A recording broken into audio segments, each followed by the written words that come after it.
ሄርሜላና አብርሽ እንግዲህ እየተላላሱ ዛሬም በአዲስ ነገር መጥተዋል ማለት ነው። ያው ከሄርሜላ ቤት ቪዲዮ የተለቀቀ በጣም ቆይቶ ስለነበረ ትላንትም መጥቶ ነበር አብርሃም። ሰሞኑ ያው እሱ ብቅ ብቅ እያለ ነበረ።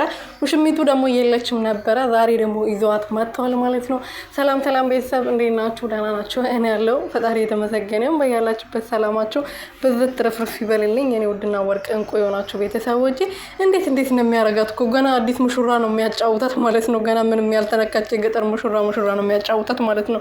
ግን ያው ታጓደል እንደ እኔ ምን ለምን ነግራችኋለሁ እናንተ በደንብ ስለምታውቁት ማለት የገጠር ሙሽራ ነው እንግዲህ እንደዚህ የሚሆነው ማለት ነው። ገና ያልተነካ ምንም የማያውቅ ወደ ከተማ ወጣ ብሎ ማያቅ ነው እንደዚህ የሚያደርገውና እሷ ደግሞ ያው እንደዚህ እየተላላሰች ከሱ ጋር እየተለጣጠፈች ገና እንደ አዲስ ሙሽራ ሲያጫውታት ትንሽ ያው ግራ ገብት ብሎኝ ነው እኔ ማውቀው። እንግዲህ ገና አዲስ ሙሽራ ምንም ማታቅ ተነግታ ማታቅ እንደዚህ ስትሽኮረም ማየው እንጂ ነባር ብዙ ነገር የጨረሰ ሴት እንደዚህ ስትሆን አይቼ አላውቅምና ለዛ ብዬ ነው እንደዛ ያልኳችሁ ቤተሰቦቼ። አታቁብኝ እሺ። እኔ እንደዛ አስቤ ነው